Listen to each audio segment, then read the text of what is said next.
नमस्कार दोस्तों, मेरा नाम है विमल सिंह। बालाजी स्टडी अड्डा में आपका स्वागत है। पर्यावरण और हिंदी सेक्शन जो है उसके हम प्रैक्टिस सेट आपको करा रहे हैं। तो जस्ट इससे पहले हमने जो है आपका हिंदी पोर्शन जो है उसका 30 प्रश्न देखे थे।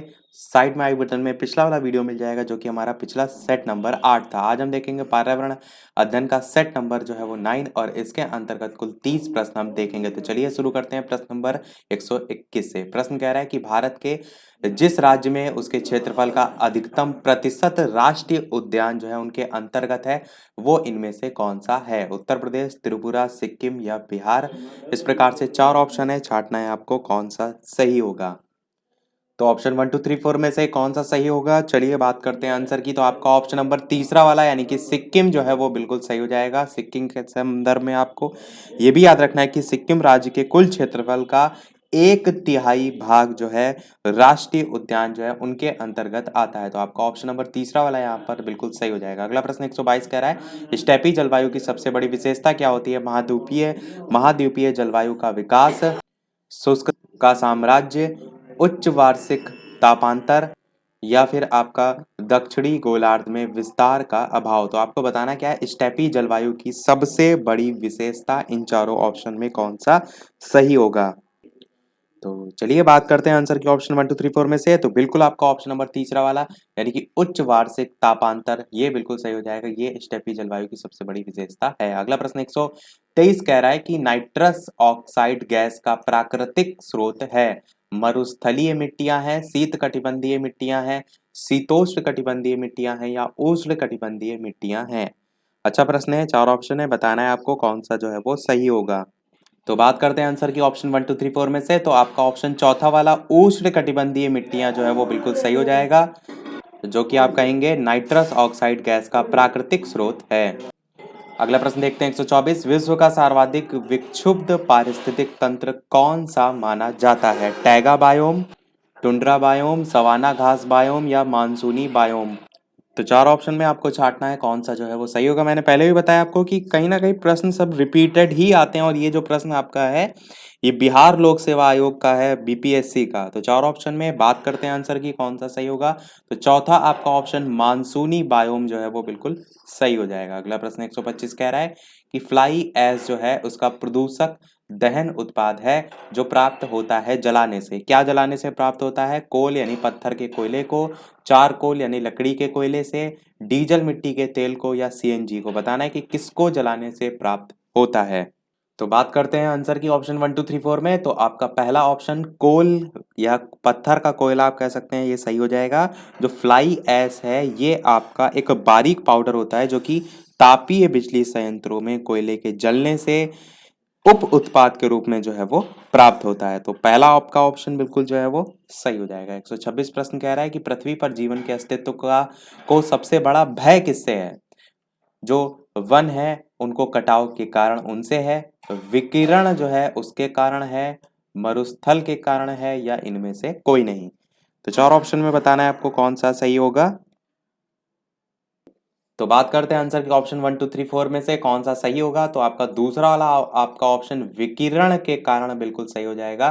पृथ्वी पर जीवन के अस्तित्व को सबसे बड़ा जो भय है वो विकिरण के कारण है। 127 प्रश्न आपका है पारिस्थितिक तंत्र से संबंधित कि पारिस्थितिक तंत्र से संबंधित निम्नलिखित कथनों पर विचार आपको करना है। पहला कह रहा है पारिस्थितिक तंत्र शब्द का जो प्रयोग है वो सर्वप्रथम A.G. टांसले ने किया था। दूसरा कह रहा है जो जीव अपना भोजन स्वयं उत्पादित करते हैं उन्हें स्वपोषित कहते हैं।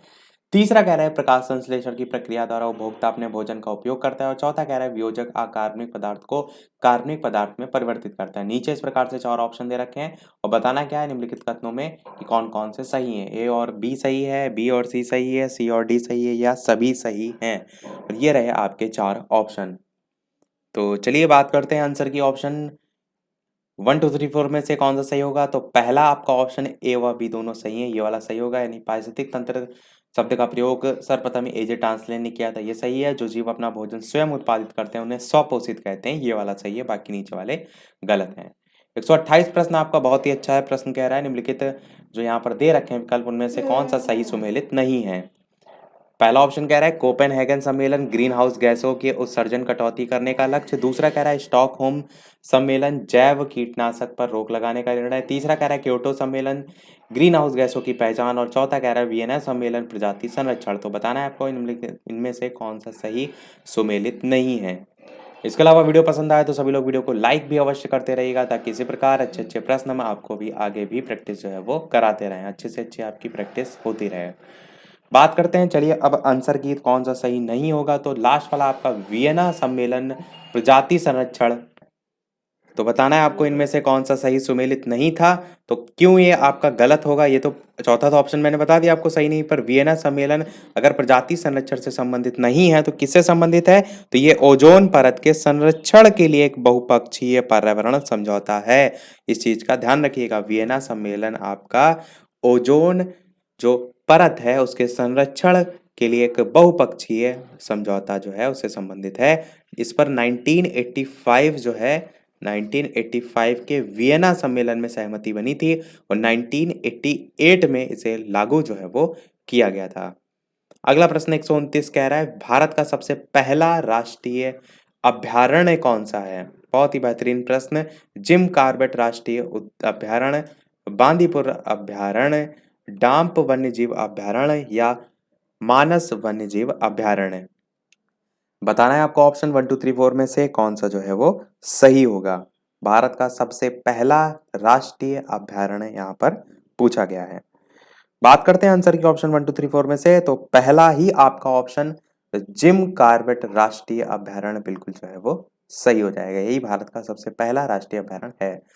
130 प्रश्न कह रहा है कि समार्जक उपभोक्ता की श्रेणी में सम्मिलित हैं दीमक, मेढक, छिपकली या सांप। बताना है आपको इन चारों में कौन सा सही होगा। तो बात कर लेते हैं, चलिए आंसर की ऑप्शन 1 2 3 4 में से कौन सा सही होगा। तो पहला ही ऑप्शन आपका दीमक जो है वो बिल्कुल सही हो जाएगा। 131 प्रश्न कह रहा है कि जीवों तथा पर्यावरण के पारस्परिक संबंधों का अध्ययन क्या कहलाता है। जीव विज्ञान, जैव भूगोल, भौतिकी या पारिस्थितिकी। चार ऑप्शन है, बताना है आपको कि जीवों तथा पर्यावरण के जो पारस्परिक संबंध है उनका अध्ययन क्या कहलाता है। बात करते हैं आंसर की, तो आपका चौथा ऑप्शन पारिस्थितिकी जो है वो बिल्कुल सही हो जाएगा। अगला प्रश्न 132 देखते हैं। निम्नलिखित भारतीय जो राज्य हैं उनमें से किस एक का कुल वन क्षेत्र न्यूनतम है। बताना है आपको। सिक्किम का है, सिक्किम में का में छोटी की मात्रा भी लगती है एक्स्ट्रा, यहाँ पर लगी नहीं है। गोवा होगा, हरियाणा होगा, केरल होगा। बताना है आपको इन चारों ऑप्शन में भारतीय जो राज्य हैं इनमें से किस एक का कुल वन क्षेत्र न्यूनतम है, यह बताना है आपको। तो बात करते हैं आंसर की ऑप्शन 1 2 3 4 में से कौन सा सही होगा, किस एक का कुल वन क्षेत्र जो है वो न्यूनतम है। तो आपका ऑप्शन नंबर तीसरा वाला हरियाणा जो है वो बिल्कुल सही हो जाएगा। ऑप्शन के अकॉर्डिंग हरियाणा आपका हो जाएगा। अगला प्रश्न 133 कह रहा है कि मध्य प्रदेश में प्रारंभ की गई सामाजिक वानिकी परियोजना में सहयोगी इनमें से बताना है आपको। भारतीय वन विकास निगम, विश्व बैंक, राज्य वन विकास निगम या यूनिसेफ। इस प्रकार से चार ऑप्शन है, बताना है आपको इन चारों में कौन सा जो है वो सही होगा। मध्य प्रदेश में प्रारंभ की गई जो सामाजिक वानिकी परियोजना है उसमें सहयोगी पूछा गया है। तो बात करते हैं आंसर की ऑप्शन 1 2 3 4 में से दूसरा आपका ऑप्शन विश्व बैंक बिल्कुल सही हो जाएगा। अगला प्रश्न 134 कह रहा है कि जीवों के मध्य भोजन प्राप्त करने के निश्चित पोषण क्रम को कहते हैं। खाद्य क्रम, खाद्य श्रृंखला, खाद्य जाल या खाद्य वृक्ष। चार ऑप्शन है, बताना है आपको इन चारों में कौन सा सही होगा। जीवों के मध्य जो भोजन प्राप्त करने के निश्चित पोषण क्रम होते हैं उन्हें हम बात करते हैं आंसर की तो खाद्य श्रृंखला के नाम से जो है वो जानते हैं। अगला प्रश्न देखते हैं आपका 135 कह रहा है ओजोन O3 जो है वो है प्राथमिक प्रदूषक है, द्वितीयक प्रदूषक है, दोनों है या इनमें से कोई नहीं। चार ऑप्शन में छांटना है आपको कौन सा सही होगा। तो ओजोन की बात करते हैं, आंसर की कौन सा सही होगा। तो चारों ऑप्शन में आपका दूसरा वाला आपका ऑप्शन द्वितीयक प्रदूषक जो है वो बिल्कुल सही हो जाएगा। ध्यान रखिएगा, याद रखने वाली चीजें हैं। 136 प्रश्न कह रहा है वायुमंडलीय उष्मा जो है उसका कितने प्रतिशत भाग पार्थिव विकिरण के रूप में प्राप्त होता है। 19%, 23%, 9% या 34%। चार ऑप्शन में छांटना है आपको कौन सा जो है वो सही होगा। वायुमंडलीय ऊष्मा का कितने परसेंट भाग पार्थिव विकिरण के रूप में प्राप्त होता है। बात करते हैं चलिए आंसर की, तो आपका ऑप्शन नंबर दूसरा वाला यानी कि 23% जो है वो बिल्कुल जो है वो सही हो जाएगा। 137 प्रश्न कह रहा है कि घर में हानिकारक विकिरण का सबसे बड़ा स्रोत कौन सा है? फैन है, हीटर है, रंगीन टीवी है, ट्यूब रोशनी है। बताना है आपको कौन सा इनमें से सही होगा। भारत में हानिकारक विकिरण का सबसे बड़ा स्रोत बताना है कौन सा होगा। बात करते हैं आंसर की, तो हानिकारक विकिरण का जो सबसे बड़ा स्रोत है, तो बात करते हैं आंसर की ऑप्शन 1 2 3 4 में से, तो तीसरा वाला आपका ऑप्शन रंगीन टीवी जो है वो बिल्कुल सही हो जाएगा। घर में हानिकारक जो विकिरण है उसका सबसे बड़ा स्रोत जो है वो होता है। 138 प्रश्न कह रहा है पारिस्थितिक तंत्र के स्वपोषी घटक जो है वो, इस शाह ये वाली नहीं बनती, षटकोण वाली बनती है। घटक होते हैं, सूक्ष्म जीवाणु होते हैं, परभक्षी होते हैं, पादप होते हैं, मृतोपजीवी होते हैं। बताना है चार ऑप्शन में कौन सा सही होगा। 138 नंबर प्रश्न है आपका। बात करते हैं चलिए आंसर की, कौन सा सही होगा। तो तीसरा आपका पादप जो है वो सही हो जाएगा। तो पारिस्थितिक तंत्र के जो स्वपोषी घटक होते हैं वो पादप जो है उसके अंतर्गत आते हैं। 139 प्रश्न कह रहा है कि जीवों के खाद्य स्वभाव जो है उसमें जितनी विविधता होगी, खाद्य श्रृंखला उतनी ही होगी, उतनी ही लंबी होगी, उतनी ही अधिक लंबी होगी, उतनी छोटी होगी, या उतनी ही अधिक छोटी होगी। चार ऑप्शन में छांटना है आपको, इन चारों में कौन सा जो है वो सही होगा। बात करते हैं आंसर की, तो जीवों के खाद्य स्वभाव में जितनी विविधता होगी, खाद्य श्रृंखला में उतनी ही जो है वो अधिक लंबी होगी। तो दूसरा वाला आपका ऑप्शन बिल्कुल जो है वो सही हो जाएगा। 140 प्रश्न कह रहा है कि बढ़ते पोषण स्तरों के साथ जीवों द्वारा किस जैवीय प्रक्रम के माध्यम से ऊर्जा में प्रगामी क्षय जो है वो होता है। प्रकाश संश्लेषण, श्वसन, वाष्पोत्सर्जन या प्रजनन। बताना है आपको इन चारों में कौन सा जो है वो सही होगा। बात करते हैं आंसर की, तो आपका दूसरा वाला आपका ऑप्शन यानी कि श्वसन जो है वो बिल्कुल सही होगा।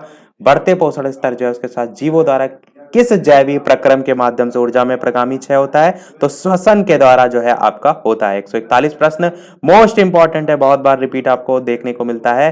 तो चार ऑप्शन है और प्रश्न आपका है कि पर्यावरणीय विभाग की स्थापना भारत में किस वर्ष की गई थी। 1972, 1977, 1979 या 1980। चार ऑप्शन में छांटना है आपको कि पर्यावरणीय विभाग की स्थापना जो है वो भारत में किस वर्ष जो है वो की गई थी। बात कर लेते हैं आंसर की ऑप्शन 1 2 3 4 में से कौन सा सही होगा। तो चौथा वाला आपका ऑप्शन वर्ष 1980 जो है वो बिल्कुल सही हो जाएगा। भारत में सन 1980 में देश में स्वास्थ्य पर्यावरण के विकास के लिए पर्यावरण विभाग की स्थापना जो है वो की गई थी। तो कब की गई थी? 1980 में की गई थी। याद रखिएगा ये प्रश्न। 142 प्रश्न कह रहा है कि नदियों में जल प्रदूषण की माप जो है वो किससे की जाती है। क्लोरीन की घुली हुई मात्रा से की जाती है, ओजोन की घुली मात्रा से होती है, नाइट्रोजन की घुली हुई मात्रा से होती है, ऑक्सीजन की घुली हुई मात्रा से होती है। इस प्रकार से चार ऑप्शन है, बताना है आपको कौन सा सही होगा। बात करते हैं आंसर की ऑप्शन 1 2 3 4 में से, तो बिल्कुल आपका ऑप्शन नंबर चौथा वाला बिल्कुल सही हो जाएगा, यानी कि ऑक्सीजन की घुली हुई मात्रा से जो है होती है। तो चौथा वाला आपका ऑप्शन बिल्कुल सही होगा। अगला प्रश्न 143, बहुत ज्यादा बार ये पूछा गया प्रश्न 143 की सर्वाधिक जैव विविधता पाई जाती है शांत घाटी केरल में, कश्मीर घाटी में, सूरमा घाटी में या फूलों की घाटी में। चार ऑप्शन है, बताना है आपको कौन सा सही होगा। तो बात करते हैं आंसर की ऑप्शन 1 2 3 4 में से, तो आप क्या कहेंगे? पहला वाला आपका ऑप्शन शांत घाटी बिल्कुल सही हो जाएगा। सर्वाधिक जैव विविधता शांत घाटी में पाई जाती है, जो कि केरल राज्य में जो है वो स्थित है। जैव विविधता की दृष्टि से भारत दक्षिण अफ्रीका के बाद जो है वो दूसरे स्थान पर आता है। इस चीज का भी आपको पता होना चाहिए। कभी कभी एडिशनल इंफॉर्मेशन के तौर पर भी चीजें जो है वो पूछ ली जाती हैं। और भारत को आप ये भी कह सकते हैं विश्व के उन 12 देशों में जो है वो शामिल किया जाता है जो कि सर्वाधिक जैव विविधता वाले देश हैं। अगला प्रश्न 144 कह रहा है कि निम्नलिखित में से कौन सा स्थान अब तक स्थापित जैव मंडल आरक्षित स्थानों में नहीं है। आपको बताना है, यहां पर क्या लिखा हुआ है? नहीं है। ग्रेट निकोबार, सुंदरवन, नंदा देवी या कच्छ की खाड़ी। चार ऑप्शन में छांटना है आपको कौन सा जो है वो सही होगा। अब तक स्थापित जो जैव मंडल हैं आरक्षित स्थान उनमें से नहीं है। बात करते हैं आंसर की, तो आपका चौथा वाला आपका ऑप्शन कच्छ की खाड़ी जो है वो बिल्कुल सही हो जाएगा। ये आरक्षित स्थानों में नहीं है। 145 प्रश्न कह रहा है कि एक खाद्य श्रृंखला में पादप, हिरण, भेड़िया और शेर हैं। सर्वाधिक ऊर्जा किसमें होगी? शेर में होगी, भेड़िया में होगी, हिरण में होगी या पादप में होगी। तो जो खाद्य श्रृंखला का जो स्तर होता है वो आपको सीरियल में लगाकर उसके आधार पर आंसर बताना है कि ऊर्जा सर्वाधिक किसमें होगी। तो सबसे जो नीचे आता है होगा उसमें सबसे ज़्यादा ऊर्जा होगी, क्योंकि 10-10% का ऊर्जा का ट्रांसफर होता है। तो वो चीज़ आप यहाँ पर समझिए और बात बताइए जल्दी से आंसर। तो बात करते हैं चलिए अब आंसर की। तो चौथा वाला आपका ऑप्शन पादप जो है वो बिल्कुल सही हो जाएगा। उत्पादक यहीं से स्टार्ट होता है, फिर प्राथमिक उपभोक्ता, द्वितीयक उपभोक्ता, इस टाइप से चलता है। तो चौथा वाला ऑप्शन इसी में सर्वाधिक ऊर्जा जो है वो होगी। 146 प्रश्न कह रहा है, पहला कि क्योटो उपसंधि वर्ष 2005 में लागू हुई। दूसरा कह रहा है क्योटो उपसंधि मुख्यतः ओजोन परत की क्षीणता से संबद्ध है। तीसरा कह रहा है कि मीथेन कार्बन डाइऑक्साइड की तुलना में ग्रीन हाउस जो है उसके रूप में अधिक हानिकारक है। इस प्रकार से 3 कथन दे रखे हैं। उपरोक्त कथनों में कौन सा या से कथन सही है, ये आपको बताना है। केवल पहला सही है, पहला और दूसरा दोनों सही हैं, दूसरा और तीसरा दोनों सही हैं, या पहला, दूसरा, तीसरा सभी सही हैं। 4 ऑप्शन है, बताना है आपको कौन सा जो है वो सही होगा। तो क्योटो उपसंधि की बात करें तो आंसर की बात करते हैं, तो पहला वाला आपका ऑप्शन केवल एक सही है, ये वाला जो है वो सही होगा। 146 का क्योटो उपसंधि वर्ष 2005 में जो है वो लागू हुई थी, पर लागू ना होकर अपनाया कब गया था ये पूछा जाए तो इस प्रोटोकॉल को क्योटो जापान में जो है, जापान में 11 दिसंबर 1997, कब 11 दिसंबर 1997 को अपनाया गया था। और 16 फरवरी, कब 16 फरवरी 2005 को जो है वो लागू हुआ था। इन दोनों सनों को बस आपको याद रखना है। तो पहला वाला आपका जो है यहाँ पर बिल्कुल सही हो जाएगा। नेक्स्ट देखते हैं आपका 147। अच्छा, एक चीज यहाँ पर दूसरे में ये भी लिखा हुआ है क्योटो उपसंधि मुख्यतः ओजोन परत की क्षीणता से संबंधित है। ये आपका नहीं सही होगा। क्यों? क्योटो जो ग्रीन हाउस गैसेस हैं उनके वैश्विक उत्सर्जन में कटौती से संबंधित आपका मुख्य इसमें देखा जाता है। 147 प्रश्न है आपका, बहुत ही ज्यादा रिपीटेड प्रश्न। गिर राष्ट्रीय उद्यान किस राज्य में स्थित है? और बहुत ही बार मैं ट्रिक भी इसकी बता चुका हूं कि कोई व्यक्ति कहीं से यदि ऊंचाई से गिर जाता है तो गिरने से वो क्या होता है, गुजर जाएगा। गुजर से मतलब गुजरात। आपका दूसरा वाला आपका ऑप्शन बिल्कुल सही हो जाएगा, गिर गुजरात।